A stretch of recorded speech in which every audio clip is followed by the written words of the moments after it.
Good morning दोस्तों, स्वागत है आपका वीएस क्लासेस के यूट्यूब चैनल पर।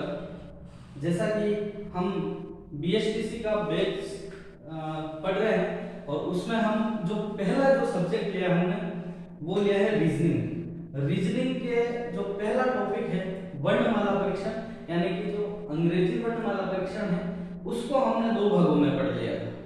आज ये तीसरी क्लास है और तीसरी क्लास में हम नया टॉपिक पढ़ने जा रहे हैं, कोडिंग डिकोडिंग। ठीक है, कोडिंग डिकोडिंग एक ऐसा टॉपिक है जहां से किसी भी कंपटीशन एग्जाम में लगभग 8-10 क्वेश्चन आते हैं और इसके टाइप भी बहुत सारे होते हैं।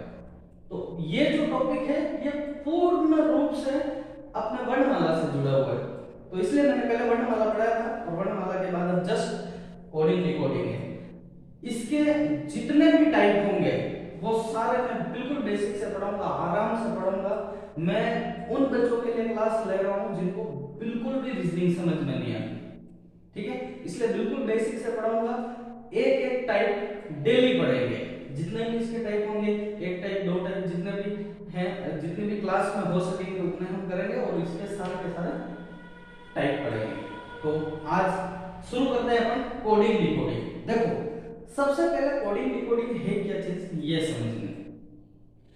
जैसे अपन कभी कभी किसी बंदे को कोड वर्ड में बुलाते हैं कि उसका नाम जैसे श्याम है और वो जैसे कहीं घर पे बैठा हो उसके मम्मी पापा के सामने और उसको कोई संदेश भेजना है, लेकिन आप उसका नाम नहीं ले सकते, तो आप उस श्याम को किसी और के नाम से पुकारते हो ताकि उसको पता चल जाए कि हाँ मुझे कहा है लेकिन नाम अपना नहीं लिया है। तो वो चीज होती है कोडिंग डिकोडिंग, यानी कि संकेत देना। सांकेतिक भाषा भी इसे कह सकते हैं या फिर कूट वाचन, कूट लेखन भी कह सकते हैं। ठीक है, तो हम कोडिंग डिकोडिंग से संबंधित जो टॉपिक है उसको लेके चलेंगे। उसका जो पहला टाइप है उसके बारे में पढ़ेंगे। तो सबसे पहले तो ये है इसमें सवाल कैसे बढ़ते हैं।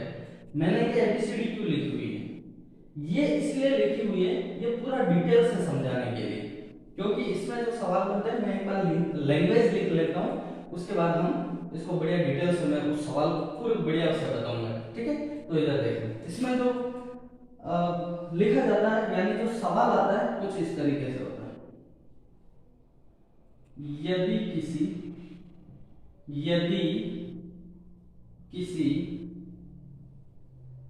सांकेतिक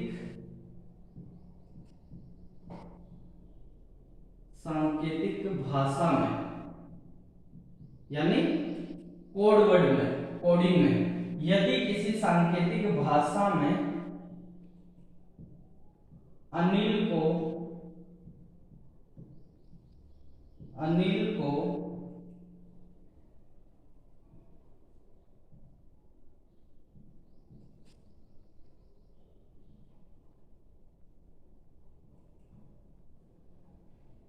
यदि किसी सांकेतिक भाषा में अनिल को 1,14,912 यानी कि 1,14,912 लिखा जाता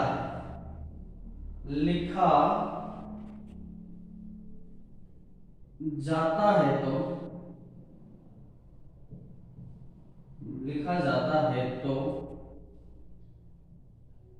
रमेश को इसी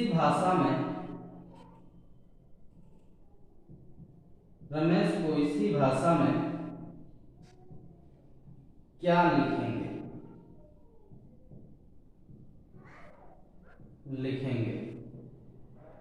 ठीक है, अब ये कोड वर्ड में दे रखा है, यही होता है सांकेतिक भाषा।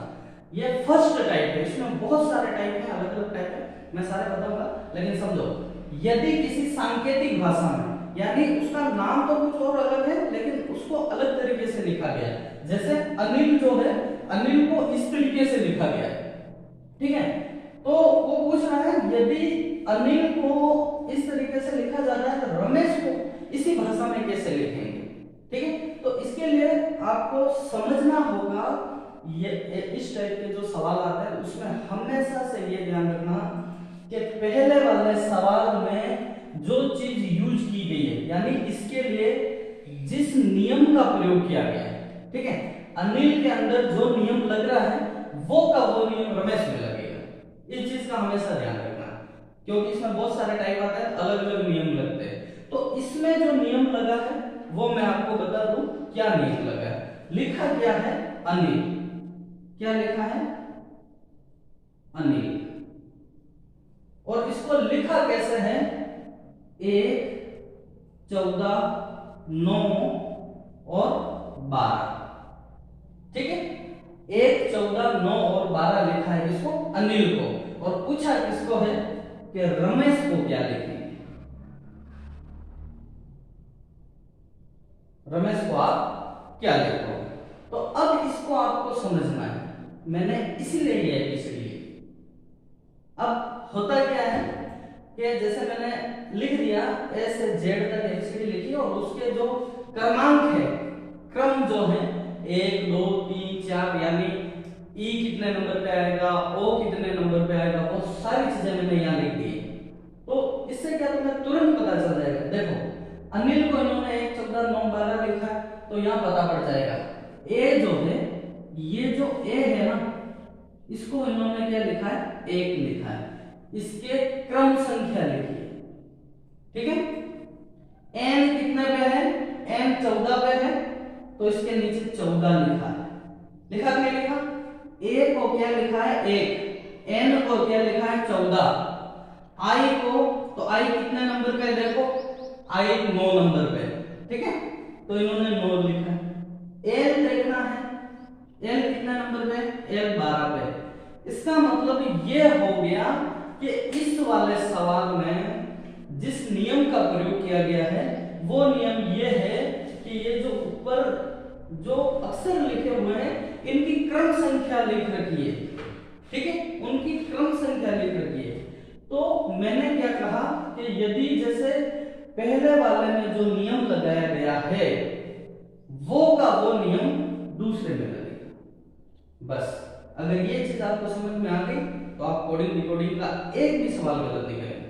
तो मैं सीधा एक बात बताता हूं कि आपको एबीसीडी के क्रमांक जो हैं कि ए कहां पे आता है, जेड कहां पे आता है, फिर M N O P Q R, कोई भी अक्षर पूछे आपको उनके क्रम अक्षर याद, क्रम जो संख्या है वो ध्यान रखनी है, वो आपको पता होनी चाहिए।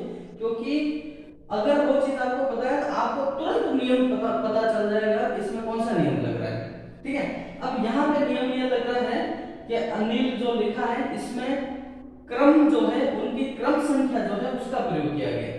तो ऐसा का ऐसा अपने को यहाँ लिखना है। तो अपने को क्या करना है? आर कितने नंबर पे है तो देख लो, आर है 18 पे। ए कितने नंबर पे है?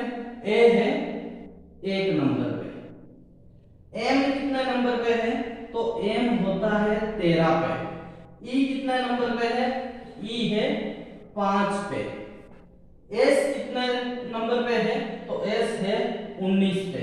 और एच कितने पे है तो एच है 8 पे। तो इस तरीके से ये इस सवाल का आंसर हो गया। आपको ऑप्शन में मिल जाएगा ये, और उसको आपको राइट करना है। तो इस तरीके से आपके कोडिंग डिकोडिंग की जो फर्स्ट टाइप है वो सवाल ये इस तरीके से बिल्कुल बेसिक सवाल है। इसमें क्या किया गया है, इसमें क्रम के जो अक्षर हैं वो वाली संख्या लिख दी है, और फिर आपने वो सवाल दे दिया है इसका बताओ भाई, अगर इसमें ऐसा है तो इसमें क्या होगा, ठीक है। तो इसी तरीके से आपको ये सवाल करना है। ऐसा का इसी टाइप का एक सवाल और बता रहा हूं मैं, सेम टाइप का सवाल और एक यहाँ लिख देता हूं और करके बता देता हूं। फर्स्ट टाइप है ये, इसको बढ़िया समझना, इसके अलग अलग जितने भी टाइप होंगे मैं आपको बताता रहूंगा, ठीक है। लैंग्वेज यही रहेगी, इसको ध्यान में रखना, बस चेंज होगा तो क्वेश्चन, लैंग्वेज सेम रहेगी, ठीक है। अब मैं अगर यहां पे कोई दूसरा सवाल लिखूं, मैं लिखूं यहां पे राम। यदि राम को, किसको? यदि राम को 18, 1, 13 लिखा जाता है, यदि किसी सांकेतिक भाषा में राम को 18 1 13 लिखा जाता है तो श्याम को कैसे लिखेंगे? SHAYAM। श्याम को कैसे लिखेंगे? अब तुम्हें क्या करना है, पहले वाले में जो नियम लगा है उस नियम को पढ़ना है, देखना, चेक करना है इसमें क्या लगा है। देखो R कितने नंबर पे है? R 18 पे है। A कितने नंबर पे है? A 1 पे होता है। फिर M कितने नंबर पे है? तो M 13 पे होता है। तो ये वाला जो नियम लगा है 18 1 13, यानी कि अक्षरों के जो क्रमांक हैं उनको लिखा हुआ है। तो अपने को नियम पता चल गया भाई इस सवाल में कौन सा नियम लग रहा है। तो इस सवाल में भी वो का वो नियम लग रहा है, यानी क्रम के जो अंक हैं उनको लिखा हुआ है। तो इसमें श्याम में क्या लगेगा? वो का वो लगेगा। इसलिए श्याम का अगर हम आंसर निकालें तो किस तरीके से निकलेगा? तो देखो S कितने नंबर पे है? S 19 पे है।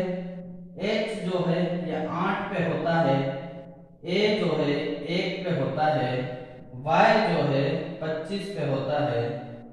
A जो है 1 पे होता है। M जो है 13 पे होता है। और आपके